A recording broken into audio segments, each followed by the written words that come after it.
Jackson State keeps their winning ways as they got a 34-17 victory over Bethune-Cookman, or 37-17 victory over Bethune-Cookman. What I took away from that game, Irv Mulligan is a beast, and we'll talk about him and others as JSU continues the winning ways. This is the stretch that I told you they should dominate. They struggled a little bit with Bethune. Some of the things they'll need to clean up for the entirety of the game moving forward. We'll talk about it after the bumper. Stay tuned.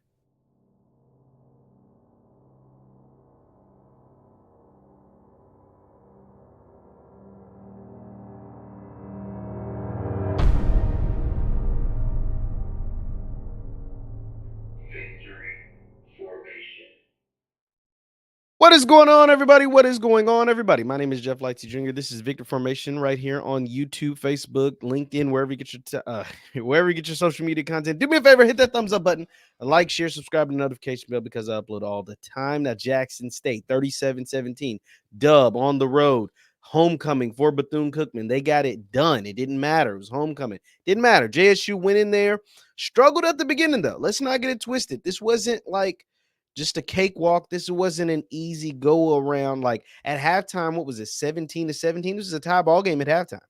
This is a tie ball game at halftime, but JSU held Bethune-Cookman scoreless in the second half, and they rode the coattails of Irv Mulligan. Irv just I mean, quite frankly, dominated this game.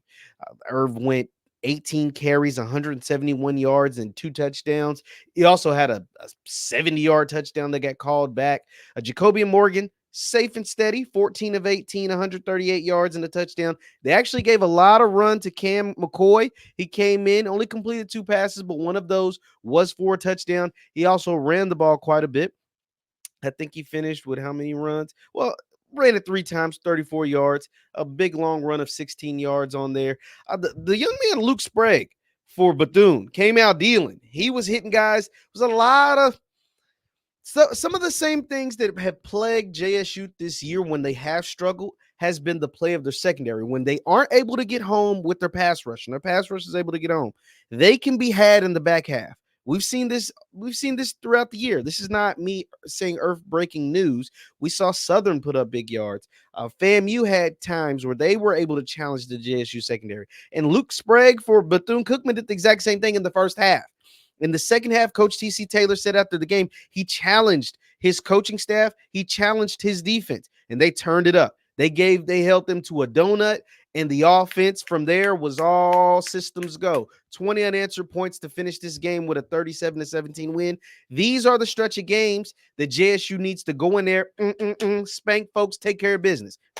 Spank folks, take care of business. You don't want to mess around and have teams like Bethune-Cookman linger. Like you can't, with teams that you are above, that you are better than. I'm just not going to say you're above. You're above in the standings. You're 4-0 in the standings, but you're better than. And you're trying to punch your ticket for the SWAC championship game. You're trying to host the SWAC championship game in Jackson. You don't want to oopsie against a Bethune-Cookman. You don't want to oopsie this upcoming week against a UAPB. Now, don't get it twisted. Those teams have coaches and players and play football too. They're not just going to give you the game. You have UAPB this upcoming week. It is at home. It's your homecoming. King Clark has already put it out there that some Colorado guys that are former JSU guys are going to be in the building. I'm going to have a separate video about that because I'm interested in how you feel about that. But this is not the time to have an oopsie. And this is not the time for your defense to not show up. You got to have guys. This is not the time to have a bunch of turnovers that get too enthralled with the homecoming festivities. I don't think that was the case with the road win against Bethune. I think you just struggled in the first half. I think you just struggled a little bit in the first half as far as stopping them, but then you got it together. And right now, Irv Mulligan is looking like he's going to be in the clear running for SWAC Offensive Player of the Year. The young man has missed 2 games and still leads the SWAC in rushing yards per game and total rushing yards. He also is second in rushing touchdowns. The man is balling. He's only a few yards behind or a few touchdowns behind the leader over at Alcorn. So Irv Mulligan, shout out to him. Xavier Vaughn over at Alcorn leads the conference in touchdowns with 9. Irv has 6, but Irv has more total rushing yards. averages more per carry and averages more per game. Actually, 30 yards more per game. He's clear above and ahead in per game. He almost averages 100 yards per game. Irv is killing it right now. And he's a guy that's going to be in the running for SWAC Offensive Player of the Year. But once again, this is the stretch of games that you get before you wrap up the season with some more tougher competition. You went to Bethune, took care of business, 37-17. You're going to have UAPB at home. You need to take care of business. It's homecoming. Don't get too caught up in the festivities because I know y'all going to be rocking down at Jackson. Y'all undefeated in conference play, even though you lost to Grambling, but that was a non-conference game. Undefeated in conference play, and you are on the straight track, straight line, narrow. You have the fast track. You're in the catbird seat to not only be in the SWAC championship game, but to actually host the SWAC championship game in Jackson. So you can't have an oopsie against a UAPB at homecoming. And then you have Mississippi Valley State. You have Valley on HBCU Go in 2 weeks. This is the stretch of games that you get before you take on Alabama State at Alabama State, which is never easy, and Alcorn at home Alcorn on the road to wrap up this year's season. So, but this was a win that you needed. You went, you took care of business, you did what you're supposed to do.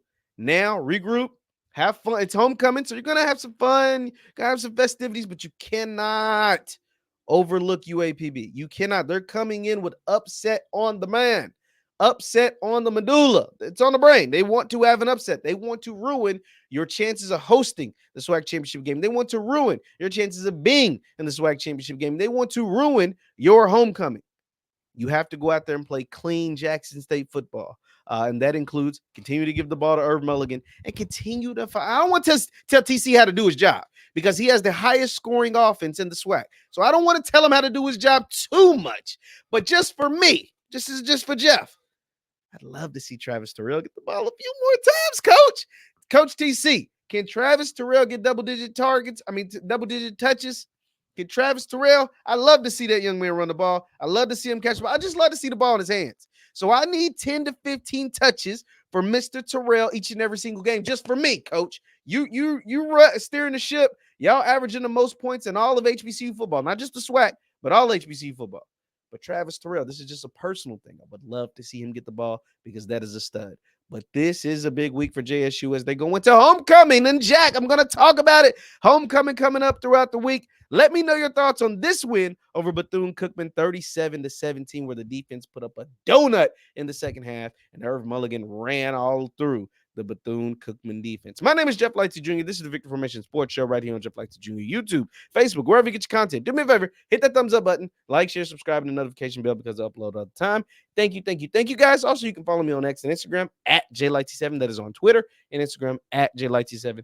Thank you guys for tuning in. I will see you next time. Peace.